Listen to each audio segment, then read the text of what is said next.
Hi viewers, welcome to Ramya ஸ்ரீம் channel. நம்ம சேனலில் 108 திவ்ய தேசங்களை பற்றி பார்த்துட்ருக்குறோம். அதில் இன்றைக்கி நம்ம பார்க்க போகிறது 5வது திவ்ய தேசமான திரு அன்பில் திருத்தலத்தை பற்றி தான் பார்க்க போகிறோம். எம்பெருமான் பெயர் வடிவழகிய நம்பி பெருமாள், தாயார் பெயர் சுந்தரவள்ளி தாயார், தீர்த்தம் மண்டூக தீர்த்தம். திருமழிசை ஆழ்வார் இத்தலத்திற்கு மங்களாசாசனம் பாடியிருக்கிறார்.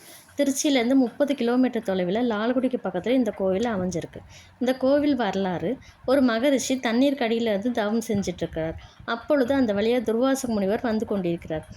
இவர் மிகவும் கோபக்காரர். அங்கே தவம் செய்து கொண்டிருந்த ரிஷியை பார்க்கிறார்.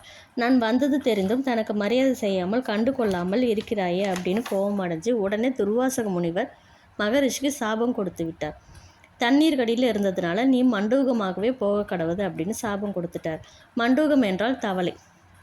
இந்த சாபத்துக்கு தனக்கு என்ன விமோசனம் அப்படின்னு முனிவரை பார்த்து கேட்கிறார் மகரிஷி. அதுக்கு துர்வாசக முனிவர், எம்பெருமான் நாராயணனை நீ வழிபாடு பண்ண அவர் உனக்கு காட்சி தந்து உன்னுடைய சாபத்தையும் பாவத்தையும் நீக்குவார் அப்படின்னு சொல்கிறார். இந்த மண்டூக மகரிஷி தவம் பண்ண இடத்துல எம்பெருமான் நாராயணன் அவருக்கு புஜங்க சயன குளத்தில் காட்சி கொடுக்கிறார். அந்த மகரிஷி அவரோட பழைய உருவத்தை பெறுறார். இந்த கோயிலை ராஜராஜ சோழனுடைய தந்தையான சுந்தர சோழன் போருக்கு போகும் முன் இரவில் இந்த பெருமாளிடம் தனது ஆயுதங்களை எல்லாம் வச்சு அவர்கிட்ட வேண்டிட்டு போருக்கு புறப்படுவார். அவ்வளவு பக்தி அவருக்கு பெருமாள் மீது. பல வெற்றிகளை கண்டார். பெருமாளுக்காக ஒரு அழகிய ஆலயத்தை கட்டுகிறார்.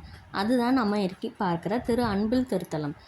அடுத்தடுத்து அவருக்கு வெற்றி கிடைக்க கிடைக்க பல நிலங்களையும் மானியங்களையும் தானமாக இக்கோயிலுக்கு கொடுத்திருக்கிறார். நிறைய கைங்கரைகள் செய்திருக்கிறார்.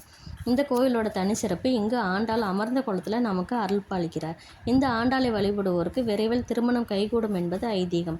நாம் செய்யும் ஒவ்வொரு செயலையும் நமக்கு வெற்றி கிடைக்க இத்தல சுந்தரராஜ பெருமாளையும் சுந்தரவள்ளி தாயாரையும் தரிசிக்கலாம். இத்தல பெருமாள் பிரம்மதேவருக்கும் வால்மீகி முனிவருக்கும் அருள் புரிந்திருக்கிறார். இந்த வீடியோ உங்களுக்கு பிடிச்சிருந்ததுன்னா லைக் பண்ணுங்கள், ஷேர் பண்ணுங்கள், சப்ஸ்கிரைப் பண்ணுங்கள்.